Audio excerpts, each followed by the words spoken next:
I gotta think of what I'm gonna say. I already used toe sucking. Welcome to episode number 2 of the Steal Your Brain podcast. The podcast where we steal your brain, let you take a look at our brain and what we like to talk about for about an hour. But we won't eat your boogers. This is episode number 2, The Thieves. So a little backstory on what we do here at the Steal Your Brain podcast. We talk about things that we like to talk about and let you listen to our conversations about them. Our primary interests are esports and gaming, so those will be the things that we talk about the most. But we're not one layered. We have a lot of things that interest us. We'll talk about products, technology, fitness on occasion. Just whatever strikes our fancy, whatever we decide. He'll talk about Tinder. But yeah, whatever we decide is something that we want to talk about. Speaking of Tinder, I'm just kidding. Go ahead. Whatever we want to talk about at that time is something that we'll talk about. Why is it so awkward? And hope that, because I don't Look know at how anything awkward about he is, Tinder. everybody. Look at him. Literally, Tinder. Okay, I'll tell you what. Tinder is a fucking cesspool of STDs and horrible people. That's why I'm on there. Tinder came about after I got married, so I don't know anything about it. So I would literally be sitting here, just twiddling my thumbs, doing nothing. It's Tinder. Let's just leave it at that. Okay. But anyways, we'll talk about pretty much anything for an hour. But we try to have a subject that we want to talk about. And today, by the episode title, it's The Thieves. And maybe you see that little Hunter T over there. Girl. I'm cryptic, that's eccentric, and also known as Big Daddy. Not known as Big Daddy by anybody. He's trying to let that catch on. Don't let it. But let us steal your brain here. So, The Thieves. The Thieves. In case you don't know, it's 100 Thieves. That's what we're talking about. An esports organization created by the one and only Matthew Nadeshot Haig. I'm a little concerned at the way that you closed your eyes and got real into that. I like Nadeshot. Dude, so here's the thing, though. Like, I like Nadeshot too, but if we ever wanted him to have, if we ever got the opportunity to have him on our show, do you think that would scare him off? Yeah, he's not coming now. There's no fucking way. I don't know. He's a gamer. He deals with weird shit. No, number one, you just rolled your eyes back to him. And number two, you're not wrong. I did that, but no, it's not anything weird. It's just like, I think he's a smart guy. He does it right. And for a while there, I was a Nadeshot fanboy. So like, well, and it's nothing weird. I just think your beard's too gross for him too. Yeah, his is nice and trimmed and well kept. Mine is sometimes trimmed and well kept, but he has the money to spend on a decent barber. Norelco has some good products too. This video is sponsored by by nobody, exactly. Manscaped. But anyways, so yeah, 100 Thieves. Let me start. I'm gonna start just right quick with something that Nadeshot says. 100 Thieves. It's 2 words. Very easy to oversimplify. But for him, it means so much more. And then he goes into describe what thieves are. And a thief is somebody who goes out there and takes what isn't given. Now, the first thing I want to do is I want to talk about that. Because a lot of people, there's a lot of backlash about the name on Reddit. People don't like the name. But I understand. I kind of get the name because he's going out there and taking what he feels like is his. He's not like stealing something from somebody, but he's going out there and achieving something on his own and earning his thing. Nobody's just giving it to him. He's earning it. He's taking his rightful thing. You know what I mean? Yeah. No, I mean, it's part of one of the big part of the reasons that I'm a huge fan of the whole org is, not only, Nadeshot's awesome. I think he's an amazing content creator. I think team owner. I think he has a vision that not a lot of people have. I think very few people can stack up as far as like the culture he's created, the brand. But it's just like he reminds me a lot of like you and I, where nothing really has ever been given to us in our lives. Everything we have, everything that we've done has been a byproduct of us working our ass off to do what we want to do, essentially. So um, obviously his success is a lot more relevant than ours, but at the same time it's it's like a culture thing. Like I can get behind something, and somebody who wants to build and keep building and keep progressing and continue to improve themselves and their situation, not because somebody's giving them something, but because they're going and they're fucking earning it. Yeah. And yeah, There's something to be said for like working hard and making something yourself, and like it's it does take a lot of hard work to create something, and I think Nate Shot can attest to that because 100 Thieves did launch one time and nothing really happened. It was just a clothing brand. and a failed Call of Duty team. That never happened. You don't know. No, that never happened. No, dude, you can't. And that, I think that's another big thing about Nade Shot, man. Is like you can't pretend like your mistakes and your flaws done wrong never happened, because you got to fucking take it, own that shit, learn from it, and fucking kill it the next time. But I'm not Nate Shot, so that should never happen. Yeah, well, But I agree with you. Like that's kind of like it's a good way to live your life. You like for us, like us for example. How many times have we started a company?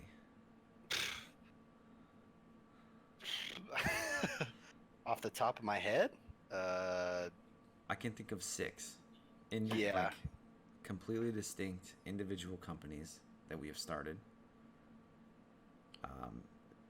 3 that have gone to like decent fruition, but not one has made us any money.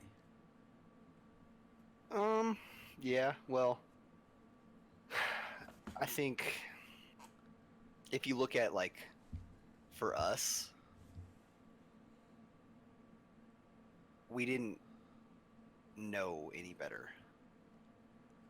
And that's, I think, where we failed, because like our first venture that we started together with Theory Gaming and the esports agency, number one, we we did not have the fucking credentials to be going out and trying to convince people like, hey, give me your contract and let me manage it for you. No, but we knew that there was some sketchy stuff going on.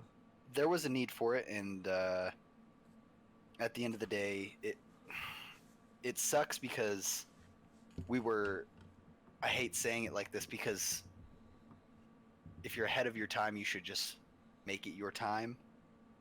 But like we were so far ahead of esports at the time that, and we were so one-dimensional in our approach. We were only about Call of Duty. Yeah. And we were so far ahead of Call of Duty because at Call that of time, like just in the it last was couple still of like, years, Call of Duty has started doing it. yeah, I mean, at that time, it was still like 16, 17 kids, Mm-hmm. just barely, just, they were just happy making money. Right. They didn't care. Now everybody has an agent. Yeah. But I mean, it just like you said, like I said though, like it's a learning experience. We learned from it. Okay, what's the next venture? Okay, let's do some marketing stuff. That went to a good height. I mean, we did a lot of consulting, but at the end of the day, For free. we were, yeah, but I mean, we were trying to build that proof of concept, and then life happened. I mean, I think that Life happens. It does. at the end of the day, we could have continued that, but life happened, and we kind of moved on to a different and different path.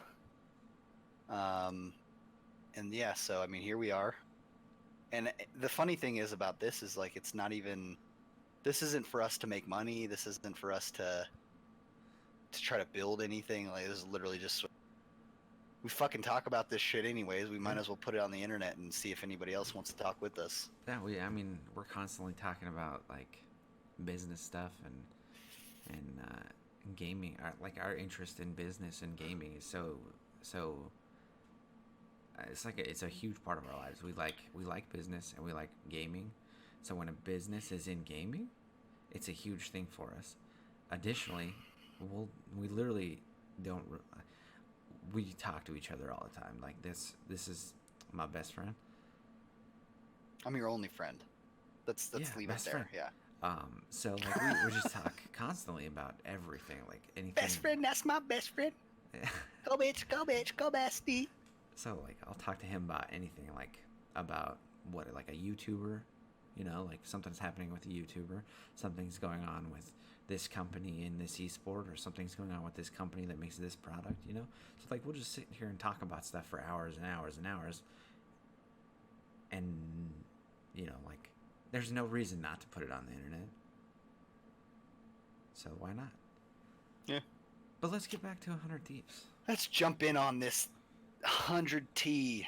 So I think so. Like this was kind of my topic that I bring up because our last episode, first episode, was about the optic buyout, and I think it rolls perfectly into the optic scenario, jumping into Nade Shot and 100 Thieves, because Nade Shot was such an integral part of building optic to what it was, and what it, who knows what it's going to be, but not only is it that he helped build it, but he took a lot of the things that Hex taught him and that he helped Hex learn, and they developed together and applied it to his own company. Mm-hmm. And essentially, like the big thing about 100T that I really enjoy is they've established and kept that culture that was built Mm-hmm. with optic gaming. Yeah.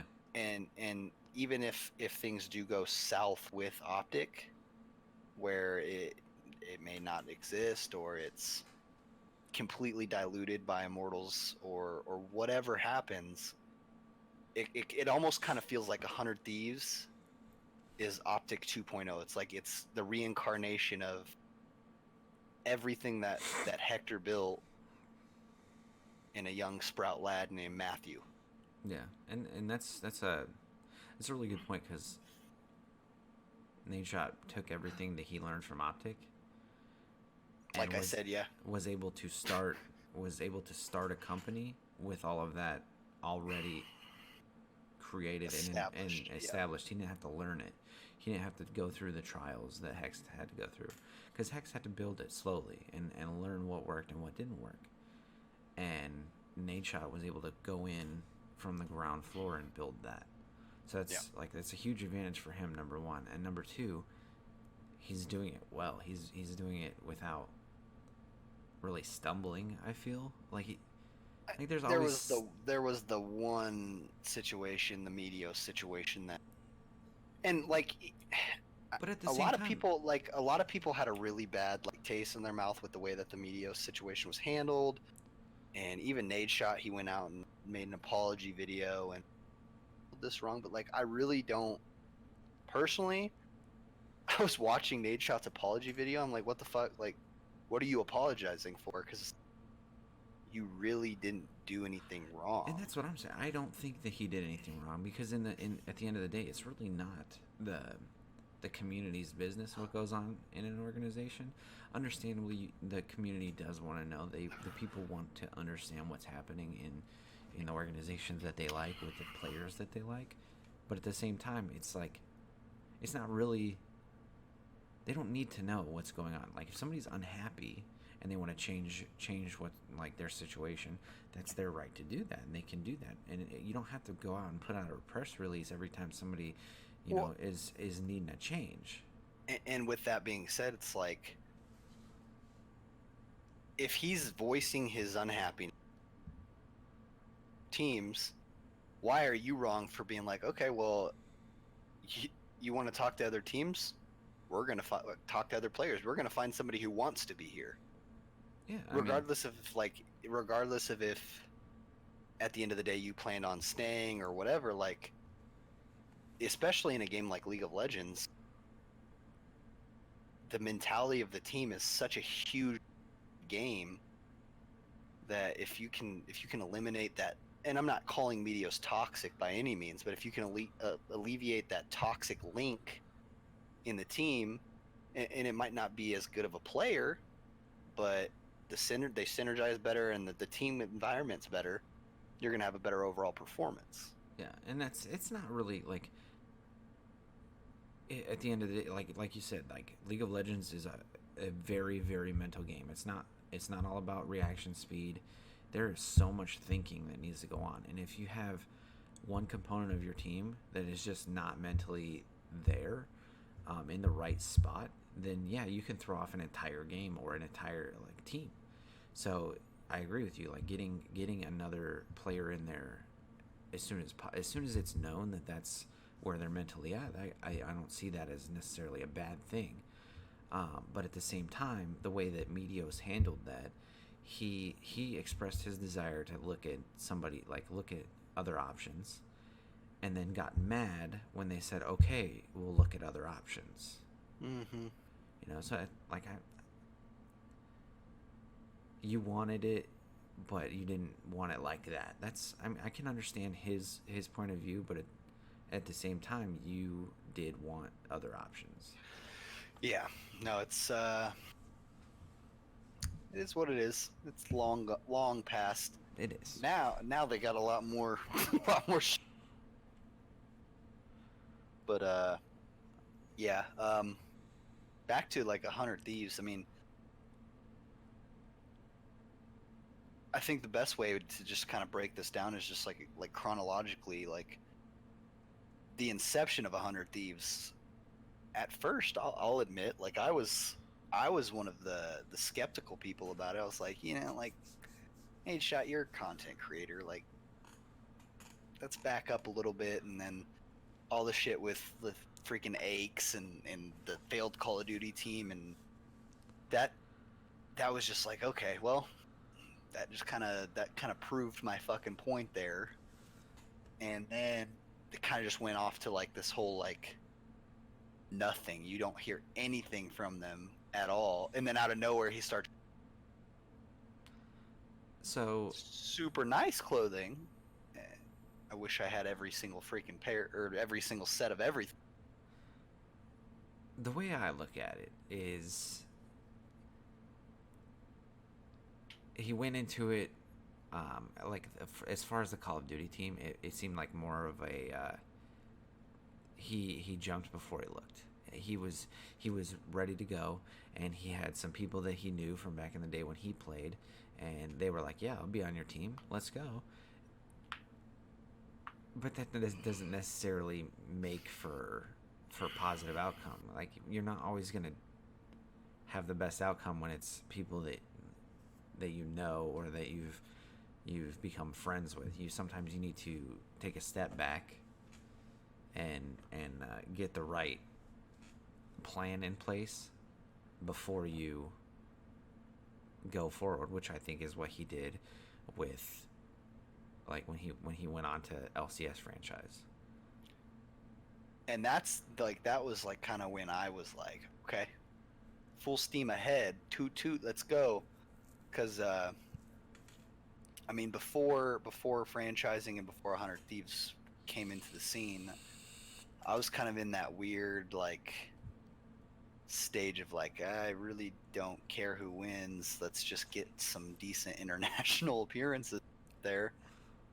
And it was honestly starting to get to the point where I was like, I don't even watch this anymore because great, we got League of Legends here, but we're just getting smacked overseas. Yeah.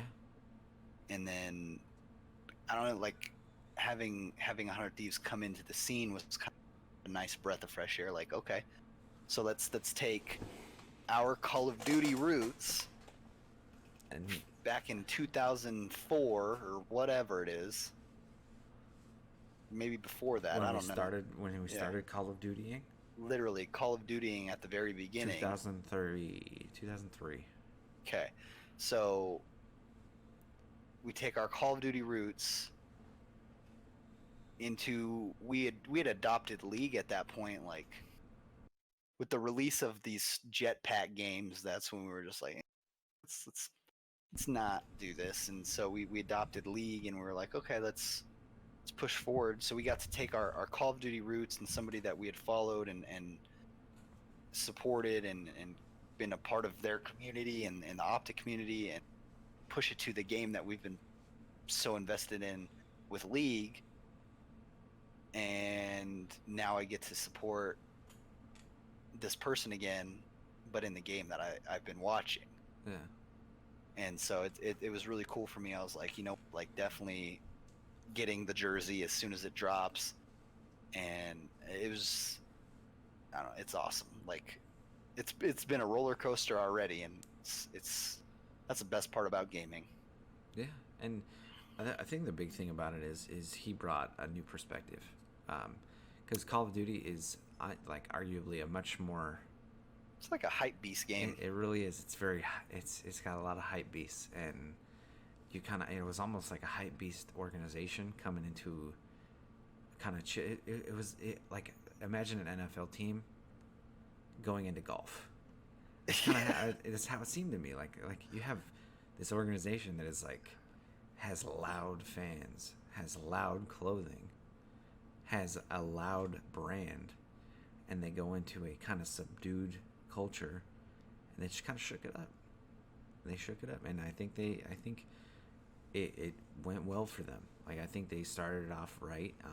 They may not have like walked away with the world's trophy, but they walked away showing everybody that we're not a pushover. We're here to play ball. Yeah, no, and I think the biggest thing about like not only the competitive aspect of it, the competing at a high level, putting together a team that's very competitive right away, and shaking up the game, but they've established a culture that has only been seen in Call of Duty with Optic, and the culture itself it's created like a lot more personal connections with the players. It's created a lot more of a storyline, and Riot's always done a good job of creating storylines behind like the rivalries and but that's really one-dimensional because it's only Riot doing that. Yeah, exactly. And so like Nadeshot did a really good job of coming in and embracing it, and I don't want to say like a hip hop culture, but it's much more of like a millennial culture. Like it almost felt like League of Legends players, they're 17, 18, 19 years old, but they're like 60 years old in the mindset. Like I'm going to just go to work and I'm going to grind, and then I'm going to come back, and if I lose, then we'll just reassess, and then win. Okay, good game. And yeah, that was kind of it. And then Nadeshot came in, and you can even see in like the first episodes of I can't think of the series name for some reason. Their docu-series. The Heist.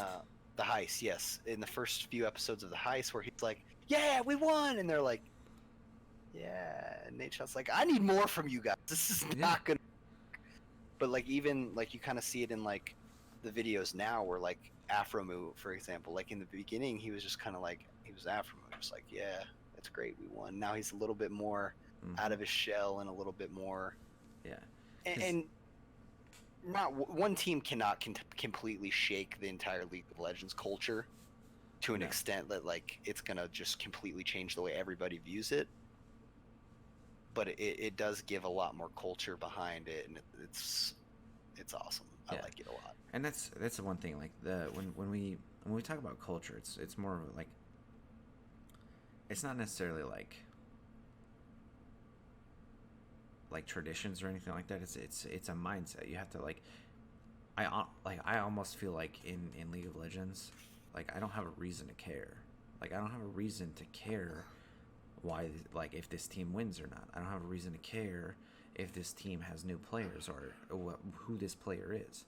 I mean, It's in Call of Duty, you have all kinds of storylines. You have so many storylines. You have your hype beasts on almost every single team has a hype beast. rivalries. You know? They had their rivalries like every tournament, the open tournaments, which I love about Call of Duty, is like the open tournaments. You have, especially like not as much anymore these days, but like especially like Black Ops 1, Black Ops 2, you'd have this fucking no-name team come out of nowhere out of the open No bracket and like jerseys, no names. You've never get heard like these names third, before. It's and beautiful. Or like with a like crowd-funded team like VVV.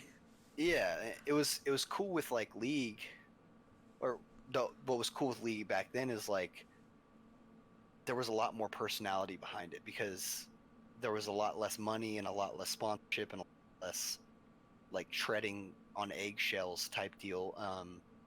So like that's what made TSM so likable. Yeah.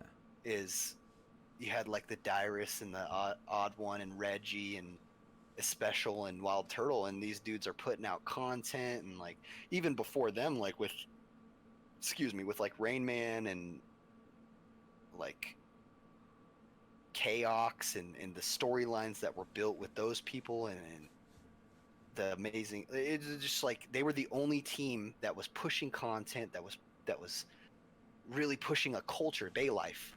Yeah.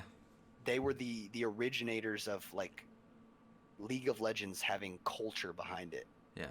And then Reggie, I hate to say it this way, but Reggie got so obsessed with winning and success that they moved away from the culture aspect of it. Like even from the time that Bjergsen came in and replaced him to now, I barely see anything from them. Yeah.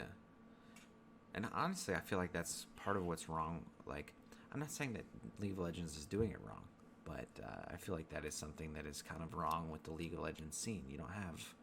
It's making it like, and that's so it's twofold because you have more content from all the other teams now, a lot more docu-series, a lot more content being pushed by all the other teams, but at the same time it's like 100 Thieves is really the only ones that are going out there and like pushing the boundaries. Yeah. You. You need to push a reason to care. You need to have a reason to care in esports, and not the way I say that, it sounds so cynical, but having a reason to care for a team. Like, why do you care if this team wins? Is it because you just like to see this logo on the leaderboard, or is it because those players, you've built a connection to those players like Optic has? You know, you have a connection to those players. You have the green wall chanting Optic, hyping them up all the time. You know, they have a connection to those players.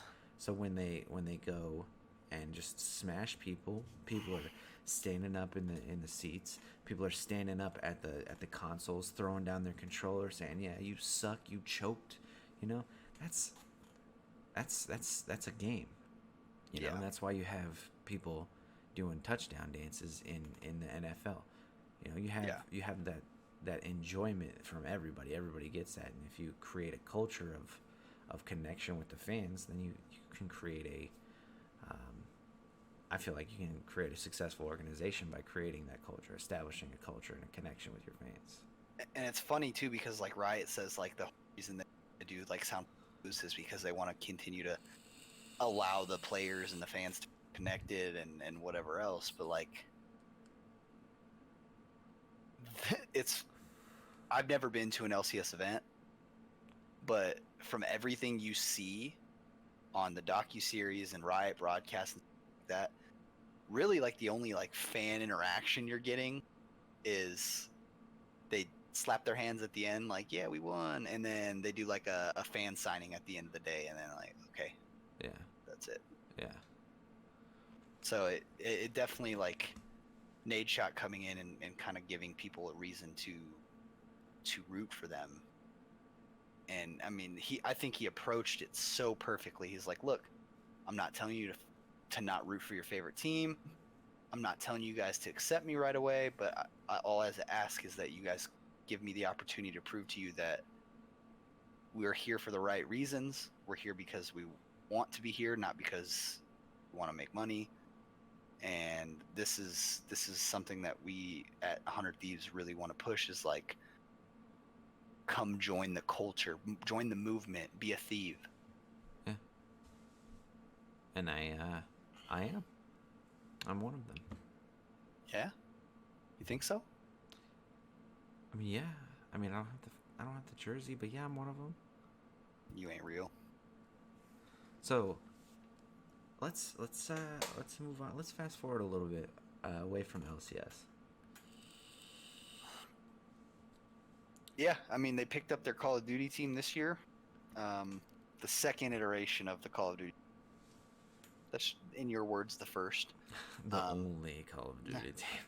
And I think Nadeshot, he really took that, like we were saying, that learned experience from the past, and he went out and he put together, I mean, the original roster, from what, if my memory is right, it was Kenny, Slasher, Pharaoh. Oh man, I'm drawing a blank. My brain. I'm stealing my own brain. I don't know. Kenny, Slasher, Pharaoh.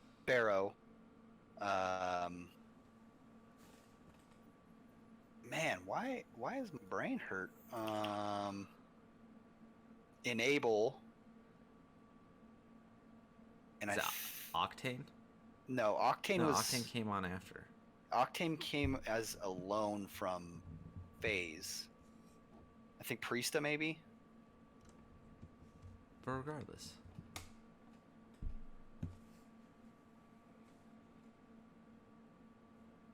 Yeah. Are you looking? Is that what's happening? I am. Yeah, I'm looking right now. That's why you got to talk, so it doesn't make us look weird. Well, we're weird, so. But like they moved into Call of Duty. I mean, honestly, their showings haven't been bad. They've been putting up fights, which is good, and they're creating. They're also doing the content, so they're creating that connection with the fans to build another reason to care, and I feel like that's a huge thing in Call of Duty, is you have more interaction with the fans because of the presence of the players on social media, on the internet. So they're constantly out there. They're more accessible than a lot of these other esports are. So you have a bigger connection, and when you build that, you have a more I don't know. It's a stronger culture. I feel like it's a stronger connection to the game and the outcome of the game. Yeah. No. So yeah, it was Priesta. I don't know why I drew such a blank right there, but yeah. So, and then they got Octane and they won MLG London and they've been doing a really good job with their Call of Duty team, but I think more recently, I mean, the way that they handled the Nick Merck situation, just kind of just letting him go and letting him talk and letting him do his thing, and just, dude, like, regardless of what the truth is, if he was promised X, Y, and Z and he didn't get it or whatever, I mean, that's between him and Nadeshot and him and the org. So Nadeshot and 100 Thieves did a good job with just like, hey, we'll handle this behind closed doors. We don't need to talk about it. Which at the end of the day, it really is nobody else's business. It's not. And then, I mean, even like Hex talks about that. He's like, you need to handle your business behind closed doors. Which is why this whole like Tfue and FaZe thing, it's ridiculous. Like, but I guess you do what you got to do. And then they go and they pick up Courage, which is amazing. I'm a huge freaking Courage fan, and just the synergy behind Courage and Nade Shot You can is see that they're it's fucking friends. hilarious. You can see that they're good friends, and that's honestly, I feel like that right there makes it better to watch. Yeah, It's because you can tell that they're having fun doing it, and so when you see them having fun, it's more fun for you because they're not faking having fun; they're just having fun. And, they got that Rocket Mortgage sponsorship originally. They're getting the Cash App sponsorship for the Courage and Nade Shot show. You know, it's just I don't know. I feel like Hunter Thieves is just blowing up left and right, and there's nothing that yeah. can stop them. I mean, even like they just announced that they signed. They call it the Mob. So it's 4 creators that The like They do a podcast. no, it's so they signed them because like they're like originally like from what I understand they were like Nade Shot's mods from back in the day, and he was like, we're gonna sign these dudes. And I mean, like, so I'm looking at their release on Twitter. It says the Mob is a group of 4 creators, and it's the 4 guys who each bring a unique charisma and passion to our team. We're excited to help take their content to new heights, and we'll be sharing more soon when they move to LA. So I think that's pretty cool. Yeah, and like I don't know, creating.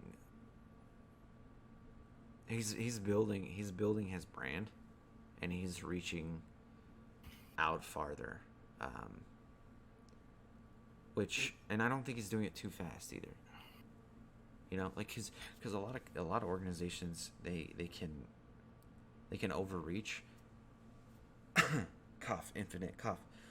They can start overreaching and putting their hands in too many pots at once, and not really having a way to stabilize that.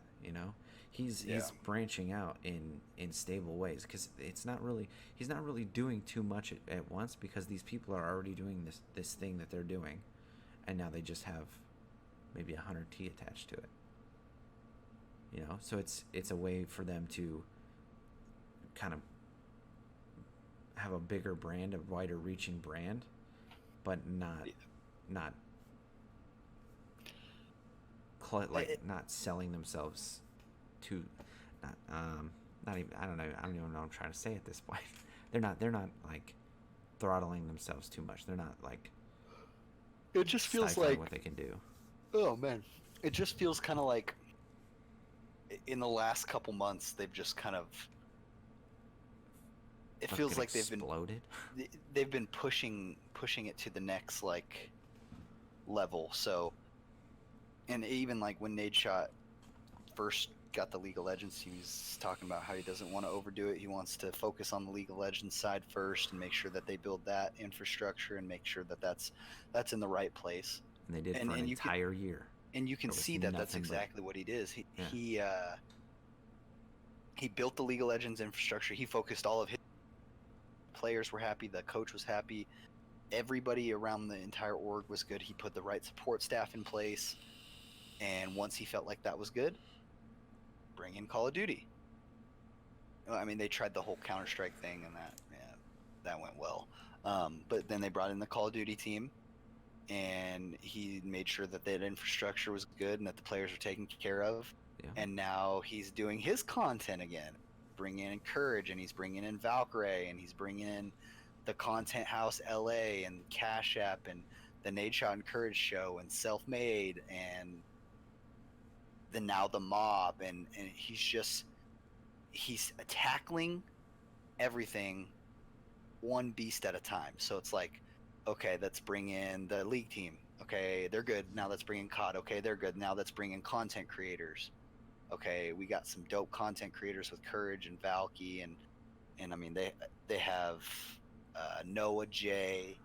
They brought in their Apex team. They got the Fortnite players. They have the League of Legends Academy team. So it just feels like they've really embraced that, like, let's make sure our people are good, and then once our people are good, then we can start working on making the money.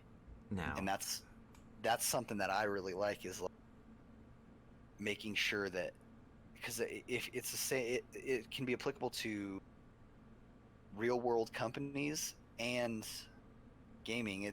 It's one and the same. If your people are happy, the org or the company is going to thrive. yeah, you're creating And a healthy company. if your people are miserable and you're a terrible leader and your org is shit, people aren't going to want to be there. Yeah.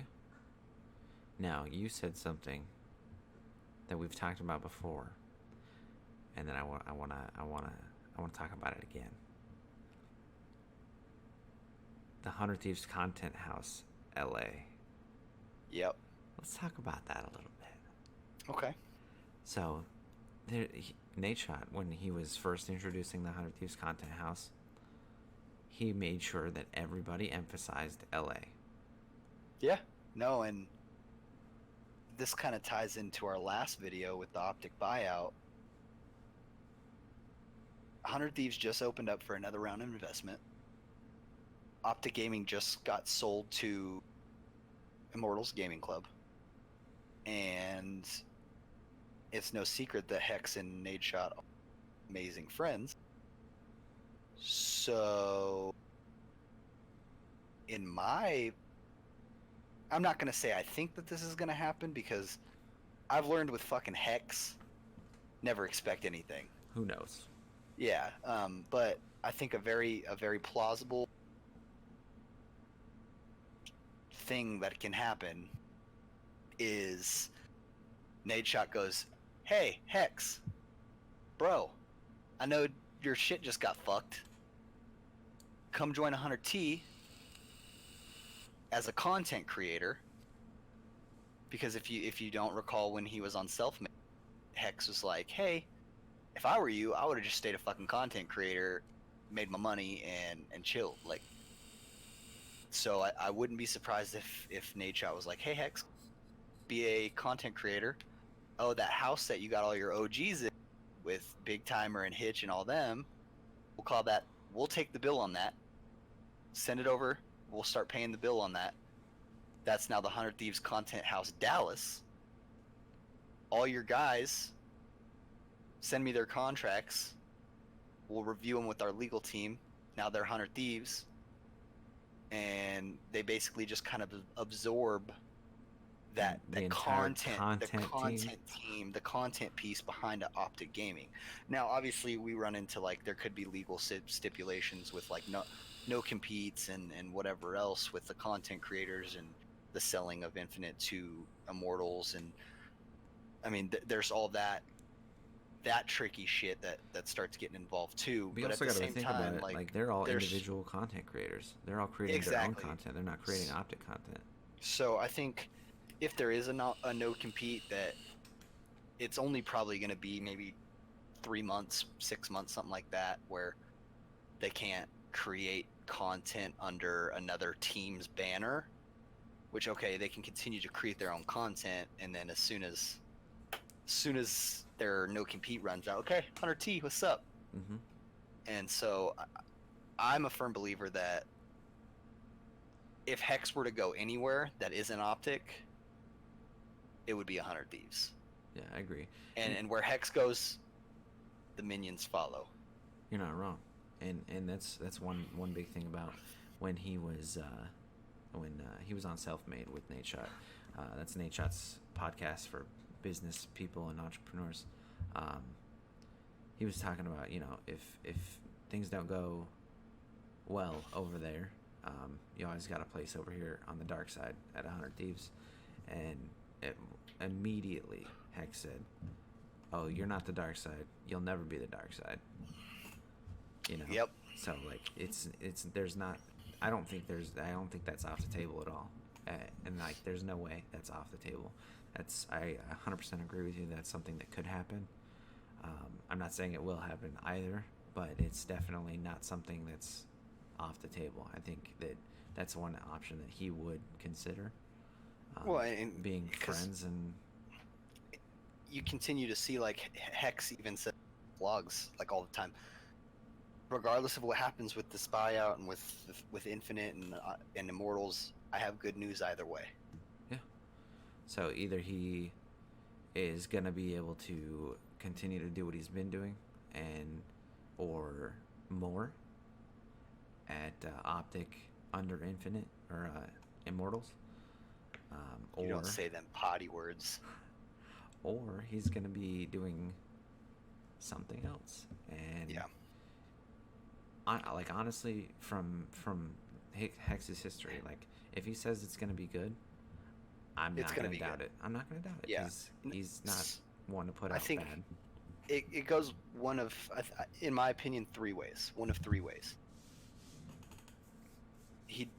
And this is if he doesn't stay with Optic and under the Immortals banner, which, based on the press release just go watch our last video for one of three ways if he doesn't stay with Optic. Number one, he goes and joins the 100 Thieves and he's just a content creator. Maybe he'll take a role within the company at some point, but I doubt it. I think he just probably work on being a content creator in his vlogs and kind of just hanging out, being a content creator, focusing on the eavesdrop, doing stuff like that. Number 100 two, Thieves drop. fuck you. Number two, he completely just immerses himself into the hex core. I mean, he's ways, but like 110%, like it's only about the hex quarters. There's nothing else going on. Yeah. And it's just him. Like obviously he has his boys and shit with him, but like it's the hex quarters and it's hex and that's it. I don't think the hex quarters is going away regardless. Or number three, he starts some new shit up. Yeah. And that I think that's the least likely of three to happen, because I feel like he's going to be so burnt out and so over it that he's not going to want to have to rebuild something that he's already done again. I'm kind of half and half on that. Like, my opinion.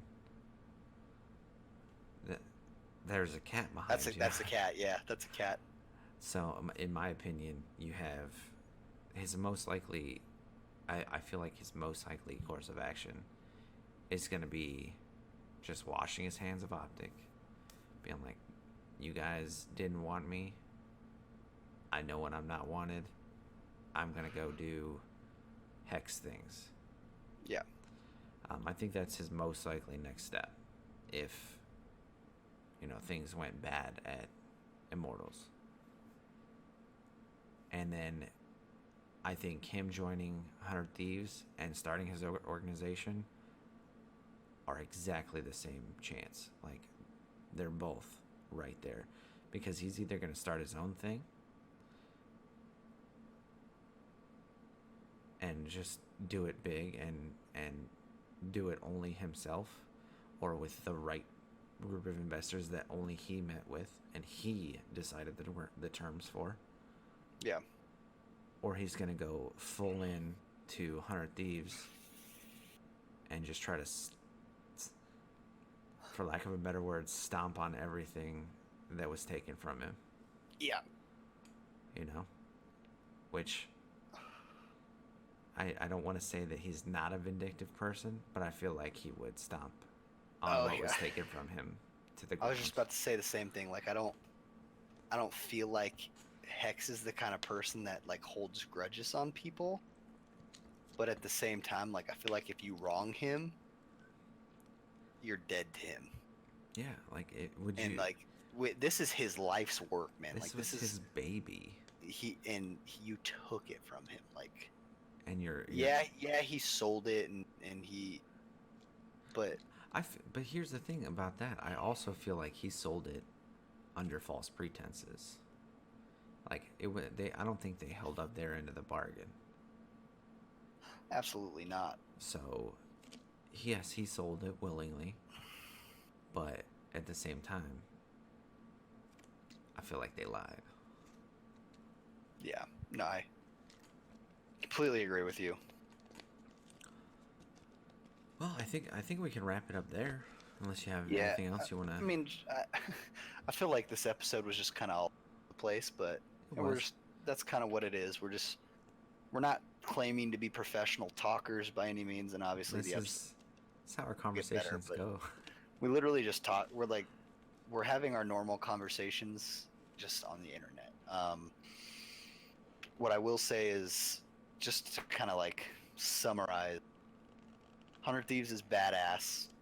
Nade Shot's the fucking man, and keep fucking killing the game, bro. Like I'm gonna support. I know tons of other people are gonna support, and yeah, that's pretty much all I got. Agreed. And just so you guys know, we're gonna try to keep it, keep like 2 to 3 episodes dropping a week. You can find us on YouTube at I mean, this is the YouTube. Steal Your Brain podcast. You guys are already on Steal YouTube. Your Brain so podcast. just click Twitter. subscribe, and then the little notification thing. I guess It's on your other side. that's what other people say, right? Click the I think so. notification thing. If you There's a want bell. to talk with us, so like we don't necessarily feel like you need to be famous or Yo, why Dude. is your Alexa freaking out dude, right every night Alexa talks to me for no reason. now? Alexa's a 100T fan, bro. No, Alexa's possessed. Anyways, we don't feel like you need to be famous or I hate saying like relevant within the community to come on here and talk to us. Like if you feel like you have a topic that you want to talk about and you want to get on here and you want to have a discussion with us, like you got a camera, let's talk. Like we're down to have pretty much anybody on the show. Exactly. Let's have a conversation. Let's talk about stuff. I mean, I'll do my research if it's like Counter-Strike or Overwatch. It doesn't even need to be esports or gaming. Like if you want to talk about prawn, I don't know. Yeah. Let's talk. Like let's have a discussion. Like that's what we're here for. We just want to talk. We want to enjoy ourselves. And yeah, so Did you plug the Twitter? oh yeah, go ahead and follow our Twitter at